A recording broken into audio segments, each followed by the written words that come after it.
Lectura del Santo Evangelio según San Lucas. Gloria a ti, Señor. En aquel tiempo dijo Jesús a los fariseos: había un hombre rico que se vestía de púrpura y de lino y banqueteaba espléndidamente cada día.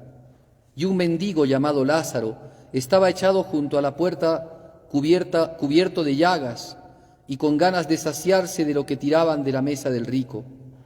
Y hasta los perros se le acercaban a lamerle las llagas. Sucedió que se murió el mendigo y los ángeles lo llevaron al seno de Abraham. Se murió también el rico y lo enterraron.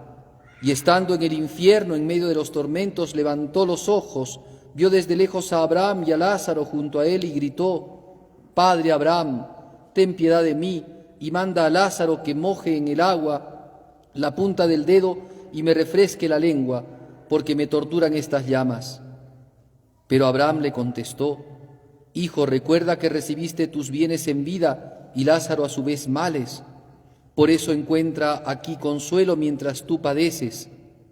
Y además, entre ustedes y nosotros se abre un abismo inmenso, para que no puedan cruzar aunque quieran desde aquí hacia ustedes, ni puedan pasar de ahí hasta nosotros. El rico insistió: Te ruego entonces, Padre, que mandes a Lázaro a casa de mi madre, porque tengo 5 hermanos, para que con su testimonio evites que vengan también ellos a este lugar de tormento. Abraham le dice: Tienen a Moisés y a los profetas, que los escuchen.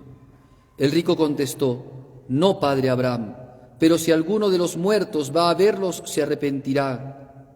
Abraham les dijo: Si no escuchan a Moisés y a los profetas, no harán caso ni aunque resucite un muerto. Palabra del Señor. Gloria a ti, Señor Jesús. Asiento.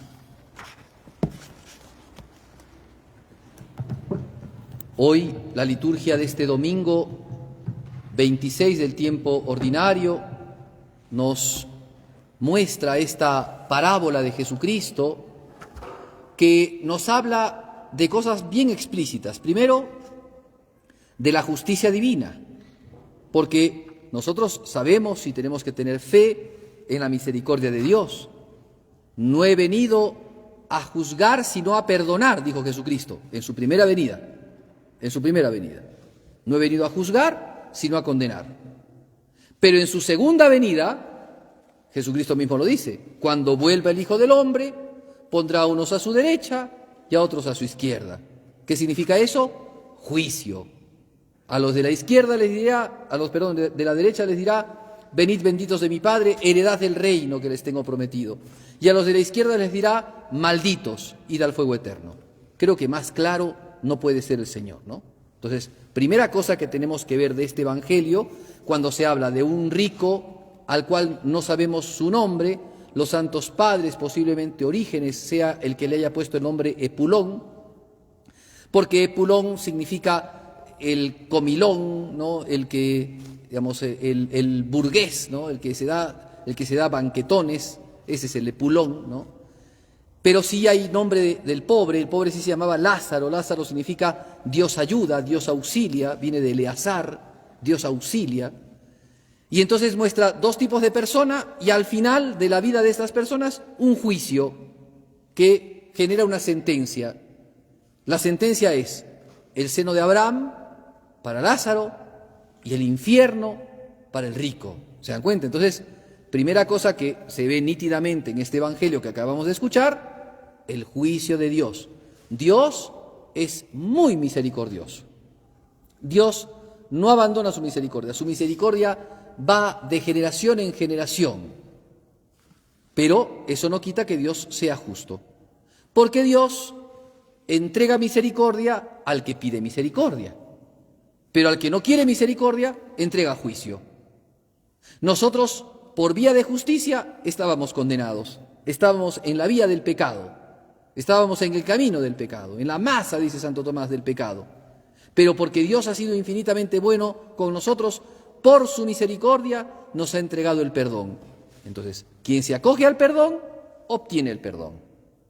Dios perdona siempre y perdona a todos, pero algunos no se acogen al perdón. Algunos no quieren el perdón. Algunos levantan la mano contra Dios, ¿no? Empuñan, empuñan su brazo contra Dios. ¿Quieren perdón? No tendrá perdón el que no quiere perdón. Dios no nos obliga. Entonces, ¿qué habrá para aquellos? Porque todos vamos a tener que comparecer.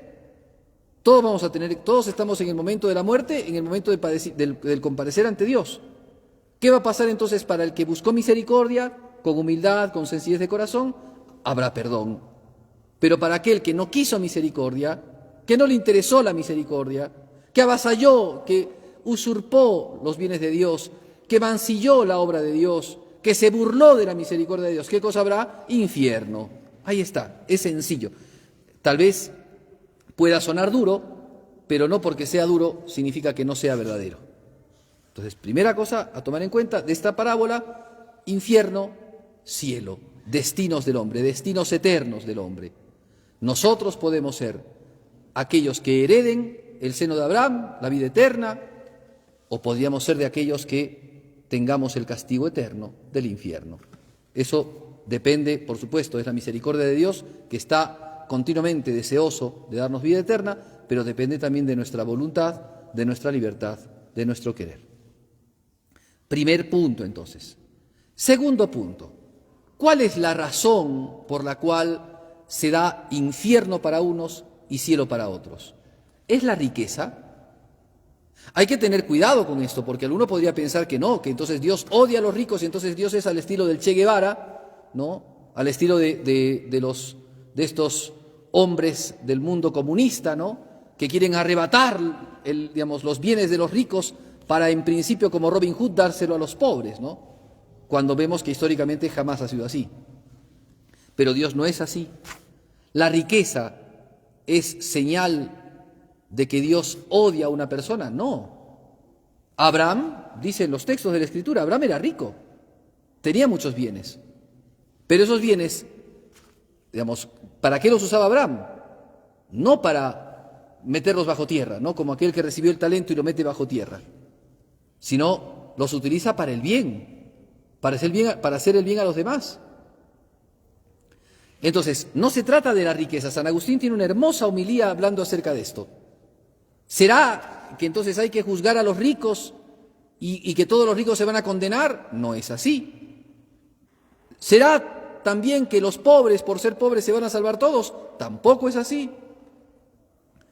¿Cuál es el nudo de esta situación?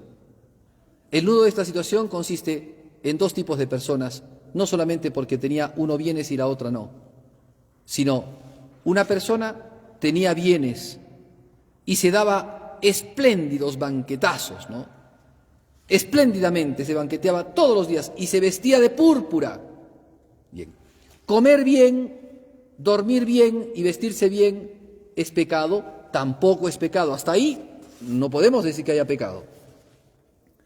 Pero, siguiente parte, en su puerta había un mendigo llamado Lázaro, que cubierto de llagas, o sea, no solamente era un mendigo, sino era un mendigo enfermo. Entonces este mendigo enfermo se encontraba también hambriento, porque dice, tenía ganas de saciarse de lo que tiraban de la mesa. O sea, ojalá que fuese como algunos que se roba un pancito, no. Este ni siquiera quería robar, este quería comer las migajitas que se caían de la mesa del rico, de los banquetones del rico. Encontramos entonces, ¿ven?, dos figuras. Un hombre con dinero, que por eso se va a condenar, como decimos, no. Pero ¿cuál es la cualidad interna de este hombre con dinero? Porque externamente había plata, pero internamente ¿qué había? Codicia, dureza de corazón, porque veía a una persona en aflicción, veía a una persona en dificultad, veía a una persona enferma y no se compadecía. Porque no podemos decir que la persona vivía al otro lado del mundo. La persona vivía en las puertas de su casa. ¿Y cuántas veces pasaría este hombre por las puertas de su casa? ¿Cuántas veces saldría y entraría a su casa? ¿Cuántas veces al día? ¿Cuántas veces miraría a este pobre, enfermo y hambriento? ¿Cuántas veces? ¿Y qué dureza de corazón tendría este hombre que aún viéndolo todos los días, enfermo, al punto tal de que los mismos perritos, miren cómo ahí está Jesucristo, amigo de la naturaleza, y a los Francisco de Asís, los mismos perritos, dice, le lamían las llagas, o sea, hasta los perros le tenían compasión, los perros le lamían las llagas, pero este rico no.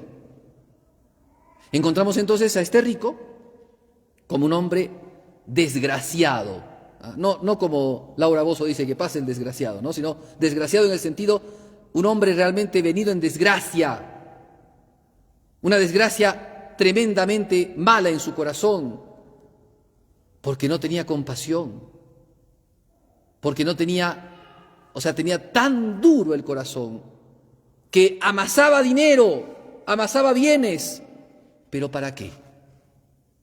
¿Para ayudar? ¿Para hacer el bien? ¿Para ser bueno?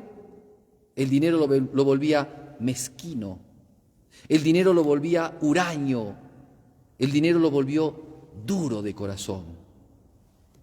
Entonces, en esta tierra las cosas parece que siguen igual y que no pasa nada y que la injusticia queda impune y que el pobre sigue caído y que el rico sigue triunfante.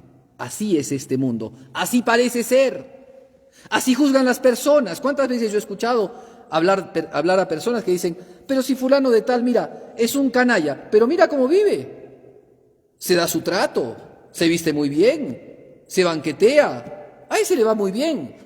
Cuidado, ¿no has leído el Evangelio de Jesús? ¿No has escuchado lo que le ha pasado al rico Epulón?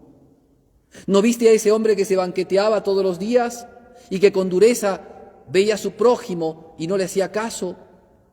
Y que con una mirada inclemente solamente amasaba plata para su propio beneficio, para su egoísmo, para su pertinacia. ¿Qué le ha pasado a ese hombre cuando ha muerto? Porque a todos nos toca morir, aunque lo queramos camuflar. ¿Qué le ha pasado a ese hombre? ¿Qué ha sido de él? ¿Dónde está su riqueza? ¿Dónde está su holgura? ¿Dónde están sus sedas, su lino, su púrpura con la que vestía? ¿Dónde está el banquete que se daba? ¿Dónde están los banquetes que se daban? ¿Dónde se encuentran? Está en el infierno, abrazado por las llamas. Y tan abrazado por las llamas que quiere que al menos una gota de agua le caiga en la lengua. Así dice el Evangelio, No estoy haciendo otra cosa aquí, no estoy usando a ningún santo padre, sencillamente estoy parafraseando el Evangelio. Entonces, Cristo nos hace ver otra perspectiva de las cosas, nos muestra otra manera de vivir, porque aquel que dice, mira a fulano, cómo le va tan bien, mira cómo con la injusticia se ha enriquecido, mira cómo le robó los bienes a sus familiares, a sus hermanos, se quedó con las propiedades, y mira cómo le va, campante, camina por la calle y se da sus lujos y sus tratos. Cuando llegue la muerte, ¿qué pasará con él? ¿Qué será de esa vida? ¿Cómo terminará? Por eso es que este rico Epulón, este rico fastuoso, este rico vanidoso, este rico que tenía esa mirada sobre sí mismo, esa autorreferencialidad, como suelen decir hoy día, ese rico narciso que con narcisismo se atiende, acicálenme, échenme aire, denme uvas, Ese rico, ¿en qué terminará? ¿Qué le pasará? ¿Habrá gozado tal vez un poco el dinero de injusticia, el dinero de rapiña, o el dinero ganado en el que sin clemencia ha acumulado y ha guardado debajo del colchón? Ahora se hacen bitcoins, ahora se pone en el banco, o se trabaja en la bolsa y cosas así, ¿Qué habrá pasado con él? ¿Qué será de esa vida? Por el contrario, encontramos a un pobre entre los pobres, un Lázaro, un hombre que al parecer está olvidado de Dios, olvidado del mundo. Nadie le hace caso, nadie mira su dolor, nadie mira su sufrimiento, está solo. Al punto tal de que ni siquiera hay un ser humano a su alrededor que pueda levantarlo. Son los perros los que están al lado de él. En la miseria ya está, digamos, en el límite, ¿no?, entre la humanidad y la animalidad. Solamente los perros lo notan, lo distinguen. Está en la calle, tirado, pobre, desgarrado, enfermo y hambriento. ¿Qué le pasa a él? ¿Su pobreza lo hace rico? No, su voluntad. No es un pobre que maldice, es importante porque muchas veces hay pobres que maldicen su pobreza y se vuelven tan malos como el rico que venera y adora su riqueza. Este pobre, el Evangelio nos lo pinta bastante, o sea, da unas pinceladas para que podamos entender quién era él, ¿no? Este pobre nunca renuncia a su fe. Este pobre nunca maldice a Dios. Miren, cuando uno lee el libro de Job, Job ha tenido un montón de bienes, perdió todos sus bienes, perdió a sus hijos, murieron sus hijos. Y para colmo, se enfermó. Y dice que agarraba una teja, con una tejita, se rascaba, porque le había agarrado un sarpullido en todo el cuerpo. Y la mujer lo ve y le da asco a su esposo y le dice: oye, maldice a Dios y ya muérete. Imagínense lo que le dijo la esposa, ¿eh? Maldice a Dios y muérete, por favor. Como muchas veces, ¿no? Algunos que se encuentran en esa situación y que piensan que Dios los ha abandonado, que Dios los ha dejado, lo que les sale del corazón no es, como decía Job, el Señor me lo dio, el Señor me lo quitó, o si de Dios recibimos los bienes, ¿por qué no también los males? Sino, maldicen a Dios, se apartan de Dios, se alejan de Dios. Pues este pobre no fue así. A pesar de su dolor, a pesar de su sufrimiento, a pesar de su enfermedad, a pesar de su hambre y a pesar de ver hombres canallas como el rico que banqueteaba, no maldice a Dios. No codicia los bienes del prójimo, solamente desea las migajitas que caen de la mesa.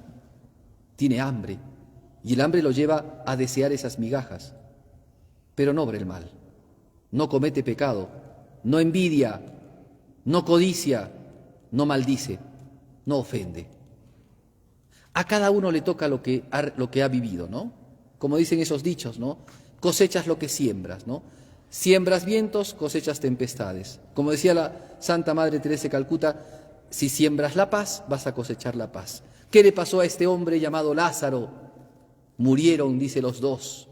Fueron enterrados. Podríamos inclusive imaginarnos la muerte del rico Epulón, la muerte de Lázaro. La muerte del rico Epulón habrá sido tal vez también fastuosa. Tal vez habrán ido algunos que eran amigos del dinero a enterrarlo. La muerte de Lázaro no sabemos cómo habrá sido. Alguien se habrá acordado. Si nadie se acordaba en vida, ¿se habrá acordado alguien en la muerte? No lo sabemos. Tal vez sí. Pero el hecho es que los dos fueron enterrados. Sepan que en la ley de Moisés tenían que enterrar a sus muertos. Era parte de la ley, que un judío, cuando veía a una persona muerta, la enterrase. Entonces, ciertamente no quedó botado, sino que alguien lo enterró. Enterrados los dos. ¿Y qué sucedió? Ahí empieza la realidad. La realidad que no vemos. Y que por esa realidad que no vemos y que muchas veces queda desvanecida o oculta en nuestras vidas, nosotros andamos solamente contemplando y anhelando la realidad que sí vemos. Entonces el pobre fue al seno de Abraham, ¿no? Entendemos que el seno de Abraham no es el cielo aún, porque el cielo es la vida eterna, el gozo eterno de Dios. Podríamos entenderlo de manera general, pero el seno de Abraham, claro, era el lugar donde estaban los muertos, ¿no? Era ese infierno, digamos, al cual Jesucristo descendió cuando Jesucristo iba a resucitar. Descendió a los infiernos, decimos en el credo. Ese es el seno de Abraham, a rescatar a todos los justos del Antiguo Testamento. Ahí estaba Abraham y ahí estaba Lázaro, expectante a la llegada de Cristo, para después alcanzar la vida eterna, el gozo eterno, el gozo perdurable, ese gozo, infinito, que van a tener los que participan de la vida divina. Ahí estaba. Y entonces los dos, que habían vivido vidas distintas, también tienen destinos muy distintos. Pues bien, nosotros tenemos que ahora hacer este acto, ¿no?, de introspección, este acto de conciencia, de examen de conciencia y también de proyección de nuestra conciencia. ¿A dónde queremos llegar? ¿Cuál queremos que sea nuestro destino? Porque como decía antes, el Evangelio es muy claro. No anda, digamos, mezclando cosas, confundiéndonos, es muy claro. Obras unido a Cristo, vives la misericordia, estás unido al Señor. ¿Qué es lo que el Señor va a hacer? Misericordia contigo. No quieres a Dios, no te interesa, no te importan las cosas de Dios, te importan, digamos, más las cosas de esta tierra, el partido de fútbol, la novela, la película, la saga de Netflix, no sé. Vas a tener lo que quieres, ¿no? Amas cielo, tienes cielo. Amas tierra, eres tierra. ¿Cuál queremos que sea nuestro destino? Entonces, obremos en consecuencia. Si nuestro destino queremos que sea el destino eterno, empecemos a utilizar nuestros bienes para hacer a los demás beneficencia. Empecemos a utilizar nuestra vida para hacer actos de bondad con los demás. Si queremos alcanzar la vida eterna, unámonos a Jesucristo para que Él con sus luces nos haga siempre obrar el bien. Nosotros corremos el riesgo, siempre estamos corriendo el riesgo de nuestra vida, siempre tenemos esa posibilidad de hacer el bien o hacer el mal. Que elijamos entonces la vida, que elijamos el bien, que elijamos la eternidad. Que esta parábola del rico y el pobre Lázaro nos lleven a nosotros a mirar esta otra realidad que no es temporal, es eterna, esta otra realidad, y que eso nos ilumine a siempre pensar, a siempre meditar sobre aquello que la Iglesia nos ha enseñado tanto, que se llaman las postrimerías, o sea, lo que está al final. Postrero o postre es lo que está al final, ¿cierto? Entonces, que nos lleve a pensar continuamente esto: ¿en qué va a terminar mi vida? Voy a morir en algún momento. ¿Cómo va a ser el juicio de Dios? ¿Y a dónde quisiera ir? Y que eso nos motive a nosotros entonces a obrar siempre el bien, a vivir siempre en gracia. No se puede vivir en gracia si no practicamos la misericordia. No es solamente confesarse para salir del pecado, sino es confesarse para convertirse. A vivir la Eucaristía, que no solamente es comulgar el ratito de la comunión y listo, sino es llevarlo a Jesucristo en el corazón y compartirlo en beneficencia con el prójimo. Que nos lleve a hacer el bien y a ser misericordiosos, como el Padre misericordioso es tan bueno con nosotros. Pidamos estas gracias en la intercesión de María.